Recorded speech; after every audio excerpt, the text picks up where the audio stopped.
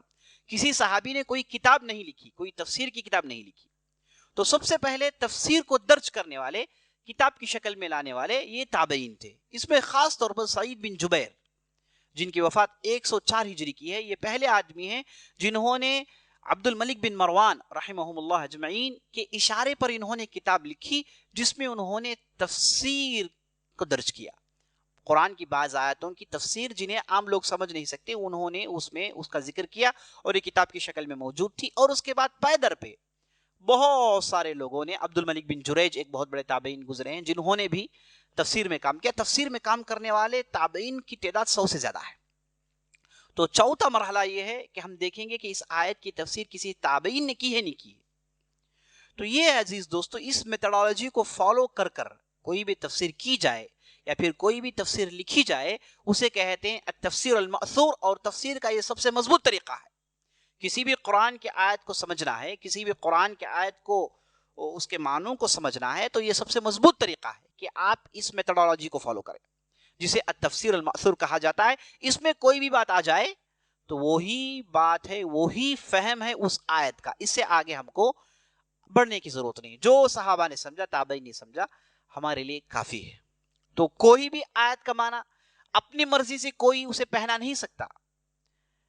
آیتیں سمجھی گئی ہیں، صحابہ نے، تابعین نے اسے سمجھا ہے، ان کے مفہوم انہوں نے بیان کیے، الفاظ کے معنی بیان کیے، جو ہمارے پاس بہت بڑا ذخیرہ موجود ہے. تو ہم ان میں دیکھیں گے اور ان کے ذریعے سے آیتوں کو سمجھنے کی کوشش کریں گے. تو یہ ہے عزیز دوستو تفسیر المأثور کا معنی. اب دوسری قسم کی تفسیر ہے التفسیر بالرأی. تفسیر بالرأی کا کیا معنی؟ یعنی رائے سے تفسیر کرنا. اپنی رائے، اپنی سمجھ کے ذریعے سے یہ کہنا کہ قرآن کی یہ آیت کا یہ معنی ہے. کیسے آپ نے کہا؟ وہ کہیں گے کہ میں میرے علم کی بنیاد پر یہ بات کہہ رہا ہوں. تو یہ تفسیر بالرائے، کیا یہ مقبول ہے یا نہیں، یہ صحیح ہے کہ غلط ہے؟ اہل علم کے درمیان قدیم زمانے سے اس تعلق سے اختلاف رہا. تو صحابہ کے ہم جب اقوال پڑھتے ہیں تو بڑے سنگین اقوال ہیں. ابو بکر صدیق رضی اللہ عنہ سے ایک مرتبہ پوچھا گیا وفاکہۃ و ابا کا کیا معنی ہے؟ یہ ابا کا جو لفظ ہے اس کا کیا معنی ہے؟ تو ابو بکر صدیق رضی اللہ عنہ نے کہا کہ ای سماء تظلنی و ای ارض تقلنی اذا قلت فی کتاب اللہ ما ارى. کون سا آسمان ہے جو مجھے چھت دے، کون سی زمین ہے جو مجھے اپنا لے اگر میں قرآن میں اپنی رائے کو ٹھونسنے کی کوشش کروں. اور اس کے بعد کہا کہ میں اس کا معنی نہیں جانتا. ابو بکر صدیق جو آپ صلی اللہ علیہ وسلم کے ساتھ ہمیشہ رہتے ہیں، وہ کہتے ہیں کہ ابا کا معنی مجھے نہیں معلوم ہے، ابا کا معنی مجھے نہیں معلوم ہے، میں قرآن میں اپنی رائے ٹھونسنا نہیں چاہتا. تو جب ہم صحابہ، اور بہت سارے اقوال ہیں جس میں باقاعدہ ڈرایا گیا ہے، وعید سنائی گئی ہے کہ آپ قرآن میں اپنی رائے کو ٹھونسے نہیں. قرآن کو سمجھنا ہے تو ایک طریقہ کار ہے، ایک نہج مقرر ہے، اس پر چل کر آپ قرآن سمجھیں، اپنی رائے کو ٹھونسے نہیں. تو تفسیر بالرائے کے تعلق سے یہ شدید اقوال آئے. اور بعض لوگوں نے کہا، جن میں بھی بڑے بڑے علماء ہیں، انہوں نے کہا کہ تفسیر بالرائے میں کیا قباحت ہے؟ تفسیر بالرائے، یہی تفسیر بالرائے جسے صحابہ نے کیا ہے، یہی تفسیر بالرائے جسے تابعین نے کیا ہے. صحابہ جب اپنی بات پیش کرتے ہیں، بہت ساری ان کی باتیں ایسی ہیں جو حدیثوں میں نہیں ہیں، تو ان کی جو سمجھ تھی انہوں نے پیش کیا، تابعین کی جو سمجھ تھی انہوں نے پیش کیا. تو اپنی سمجھ کو پیش کرنے میں کہاں سے قباحت ہے؟ تو اس تعلق سے جیسے میں نے بتایا آپ کو، دو علماء کے گروہ ہیں. یہ جو پہلا گروہ جو بالکل حرام قرار دیتا ہے، دوسرا گروہ اسے حلال قرار دیتا ہے. تو اس میں صحیح رائے کیا ہے؟ صحیح رائے مختصر یہ ہے کہ اگر کوئی بھی مفسر اپنی رائے پیش کر رہا ہے، اگر یہ رائے قوانین اللغہ، عربی زبان کے قوانین کے مطابق ہے، وہ ادلۃ الشریعہ، شریعہ کے دلائل، شریعت کے مخالفت میں نہیں ہے، لغہ کے مطابق ہے، شریعت کے مطابق ہے، اس کے بعد وہ اپنی رائے دے رہے ہیں، تو ایسی رائے انشاءاللہ مقبول ہے اور اس میں کوئی قباحت نہیں. اگر کسی کی رائے جو لغہ، عربی زبان کے بالکل دور پڑتی ہے اور شریعت سے اس کا کوئی تال میل نہیں، شریعت کی مخالفت اس کے اندر موجود ہے، تو ایسی صورت میں اس تفسیر بالرائے کو ہم حرام قرار دیتے ہیں. ایسا کرنا بالکل جائز نہیں. تو اس اعتبار سے تفسیر بالرائے کی دو قسمیں ہو گئی, تفسیر بالرائے مقبول, تفسیر بالرائے مردود. تفسیر بالرائے مقبول وہ ہے جو قوانین اللغہ و ادلۃ الشریعہ, عربی زبان کے قوانین کے مطابق ہے, شریعت کے مطابق ہے, یہ تفسیر بالرائے مقبول ہے. قوانین اللغہ کی مخالفت ہے یا تو پھر شریعت کی مخالفت ہے, ایسی صورت میں یہ تفسیر بالرائے مذموم ہے, اسے قبول نہیں کریں گے. اور اس مذموم قسم کی تفسیر بالرائے کے تعلق سے ہی ابوبکر صدیق رضی اللہ عنہ اور دوسرے صحابہ کے جو اقوال موجود ہیں, تابعین کے جو اقوال موجود ہیں, وہ اس کا انطباق یہی ہوتا ہے. اب دیکھیے تفسیر بالرائے مذموم کی مثال آپ کو میں پیش کرتا ہوں. تفسیر بالرائے مذموم کی جیسے شیعہ کے پاس ہے, ان کے ہاں سورۃ البقرہ, البقرہ سے مراد عائشہ رضی اللہ عنہ, مرج البحرین لا یلتقیان, جو مرج البحرین کہتے ہیں کہ اس میں علی اور معاویہ ہے رضی اللہ عنہم اجمعین. تو یہاں پر قوانین اللغہ کا بالکل اعتبار نہیں کیا گیا ہے, نہ یہاں پر شریعت کو ملحوظ رکھا گیا, بالکل اوجھا پڑ رہا ہے. تو ایسی قسم کی تفسیر مذموم ہے, اسے نہیں کرنی چاہیے. اور یہ جو تفسیر بالرائے جو مذموم ہے, بہت ساری تفسیروں میں یہ چیزیں ہمارے پاس دیکھنے کو ملتی ہیں, مشہور تفاسیر میں چیزیں ہم کو دیکھنے کو ملتی ہیں. خاص طور پر اللہ کی صفات کے تعلق سے جو بھی تفسیر موجود ہے جہاں پر تعویل ہے, وہ تفسیر بالرائے مذموم کے کیٹیگری میں آئے گی. تو بہرحال بات لمبی ہو جائے گی, تو میں یہاں پر مختصر آپ کو یہ بتانا چاہتا ہوں کہ تفسیر کی دو قسمیں ہیں. ایک تفسیر المأثور ہے جو مضبوط طریقہ ہے, یہ ایک طریقہ ہمارے لیے کافی ہے قرآن کو سمجھنے کا. لیکن تفسیر بالرائے بھی ہم استعمال کر سکتے ہیں, کیونکہ جدید ٹیکنالوجی ہے, جدید ذہن ہے, لوگوں کے ذہن متفاوت ہیں, الگ الگ لوگوں کی سمجھ ہے, الگ الگ لوگوں کا علم ہے. تو جو بھی آدمی اپنے علم سے اپنی بات پیش کرنا چاہتا ہے تو ہم کہیں گے کہ الحمدللہ مقبول ہے, لیکن قوانین اللغہ اور ادلۃ الشریعہ اس کی مخالفت نہ ہو. اب اس کی مثال دیکھیے, میں آپ کو دیتا ہوں. جیسے ہم یہ جو جدید جو سائنسی ٹیکنالوجی ہے, اس میں سے جوڑ کر بعض آیتوں کی تفسیر کی جاتی ہے نا. جیسے جو ہے البنان, قرآن میں جو ہے بنان کا لفظ استعمال ہوا ہے. بنان کا اصل معنی ہے عربی زبان میں انگلیوں کو کہتے ہیں.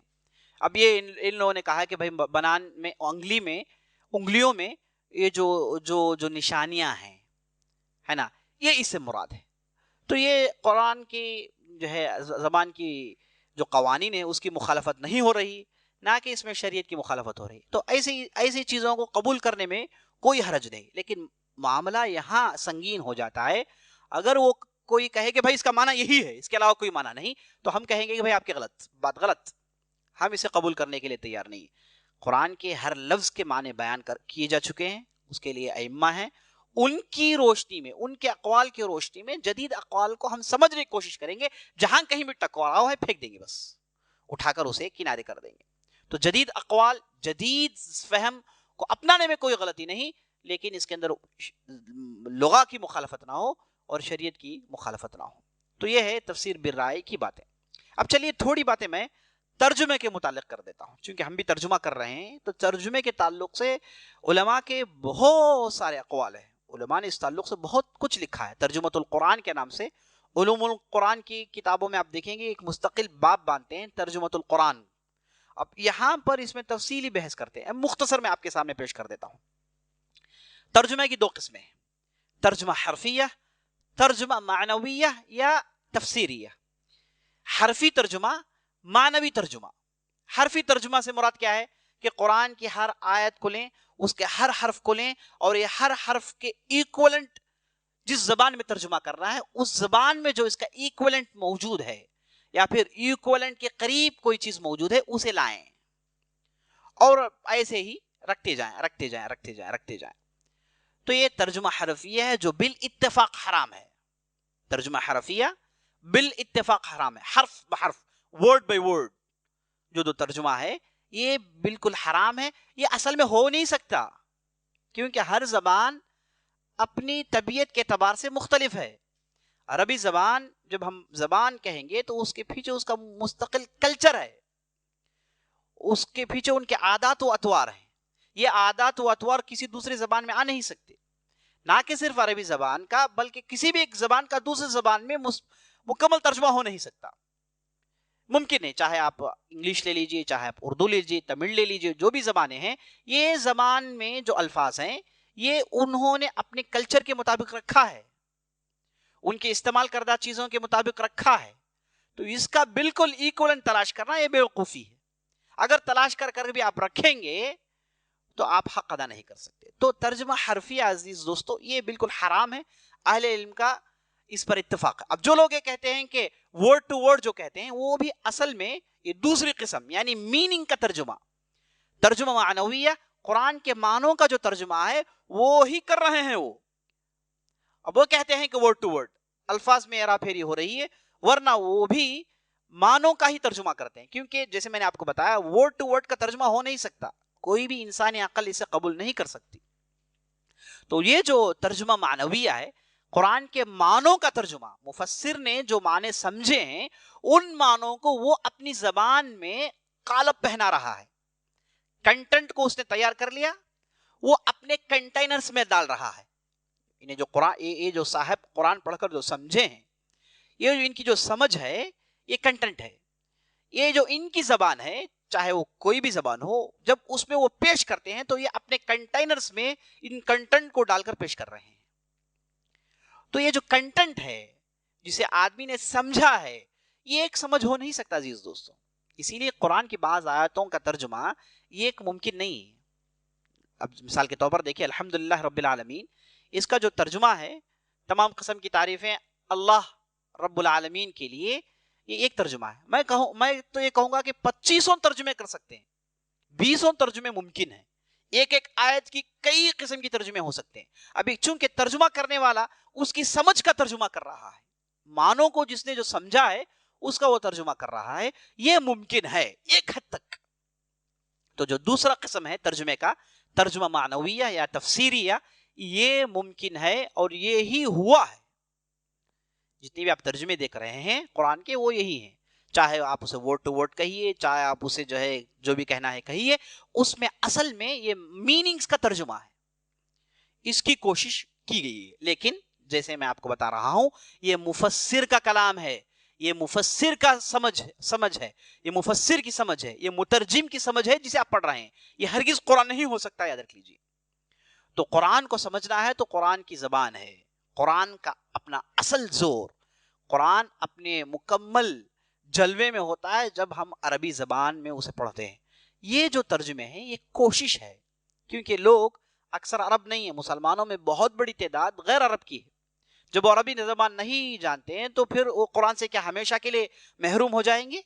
ہرگز نہیں. تو انہیں کچھ نہ کچھ دینا چاہیے، کچھ نہ کچھ قرآن کی سمجھ ان کے اندر آنی چاہیے. اس لیے اہل علم نے کوشش کی. اسی لیے ہم دیکھتے ہیں کہ ترجموں کی جو کوشش ہوئی، جب ہم تاریخ پڑھتے ہیں، ترجموں کی جو کوشش ہوئی وہ بالکل آپ اس دور میں ہوئی جب اسلام کا شیرازہ بکھر گیا تھا، اسلام کی طاقت تقریباً ختم ہو گئی تھی اور یورپ طاقت میں آ گیا تھا. ویسٹرن سیولائزیشن جب طاقت میں آ گیا، اسلامی طاقتیں کم ہو گئی، تو اس وقت ترجمے کی ضرورت پڑی. کیونکہ اتنا زور یہاں سے آیا اور پہلے سے کمزور تھے، اب یہاں پر یہ بائبل اور دوسری چیزوں کو پھیلا رہے ہیں، تو علماء نے ضروری سمجھا کہ بالکل امت کوری نہ رہ جائے، کچھ نہ کچھ ان کے ہاتھوں میں ہو. تو اس کے بعد باقاعدہ کوشش ہوئی. سب سے پہلے کوشش کہا جاتا ہے کہ لیٹن زبان میں 1100 عیسوی میں، 11th سینچری میں سب سے پہلے لیٹن زبان میں قرآن کا ترجمہ ہوا جو مکمل نہیں تھا، اور اس کے بعد مختلف زبانوں میں ترجمہ ہوا، اور انگریزی اور فرنچ لینگویج میں بالکل بعد میں، اور اردو میں مولانا عبدالعزیز شاہ جو ولی اللہ دہلوی کے جو فرزند تھے، انہوں نے پہلی کوشش کی، انہوں نے پہلا ترجمہ کیا جو 1830 ہجری کے بعد کیے. دیکھیے 1830 یعنی آج سے لگ بھگ 150 سال پہلے کی بات ہے، یا پھر 200 سال پہلے کی بات ہے. اس سے پہلے ترجمہ ہوتا ہی نہیں تھا. تو پھر لوگ کیسے سمجھتے تھے؟ عربی انہیں پڑھنا پڑتا تھا، عربی کے ذریعے سے انہیں سمجھنا ہوتا تھا. تو بہرحال یہ ترجمہ اس وقت آیا جب امت کمزور پڑ گئی تھی. جب امت طاقت میں تھی تو عربی زبان کو پھیلایا جاتا تھا، لوگ باقاعدہ عربی زبان سیکھتے تھے، جو اپنی عربی زبان کی تہذیب کو اپناتے تھے اور خود بخود قرآن سمجھنا شروع کر لیتے تھے. تو عزیز دوستو، جو ترجمہ، جو معنوی ترجمہ ہے، یہ ایک حد تک ممکن ہے. لیکن افسوس کی بات یہ ہے کہ یہ معنوی ترجمہ سمجھ کر، پڑھ کر لوگ یہ سمجھتے ہیں کہ ہم نے قرآن کا حق ادا کر دیا، جو بالکل غلط ہے. یہ تو صرف سمجھے کہ کوشش ہے سمجھانے کی. تو عزیز دوستو، آج کے اس حلقے میں ہم نے سب سے پہلے تفسیر کا کیا معنی ہے ہم نے دیکھا، لغوی اور اصطلاحی معنی دیکھا ہم نے، اس کے بعد قرآن کے معنوں کو دیکھا لغوی اور اصطلاحی، اور اس کے بعد ہم نے تفسیر کی بعض اہم قسموں کو ہم نے دیکھا، اور اس کے بعد تفسیر کا صحیح نہج کیا ہے، کیا ہونا چاہیے، اسے ہم نے سمجھنے کی کوشش کی، اور اس کے بعد ترجمے کی چند باتیں آپ کے سامنے آئی۔ یہ چند باتیں جی جن کا تعلق انٹروڈکشن سے تھا۔ انشاءاللہ ہم آنے والے حلقوں میں انشاءاللہ سورۃ النبأ کی تفسیر کا آغاز کریں گے۔ ہم اللہ رب العزت سے دعا کرتے ہیں کہ اللہ رب العزت ہمیں قرآن کا فہم، قرآن کی سمجھ عطا کرے۔ اقول قولی ھذا واستغفر اللہ لی ولکم ولسائر المسلمین من کل ذنب وخطیئۃ فاستغفروہ انہ الغفور الرحیم، وصلی اللہ علی نبینا محمد۔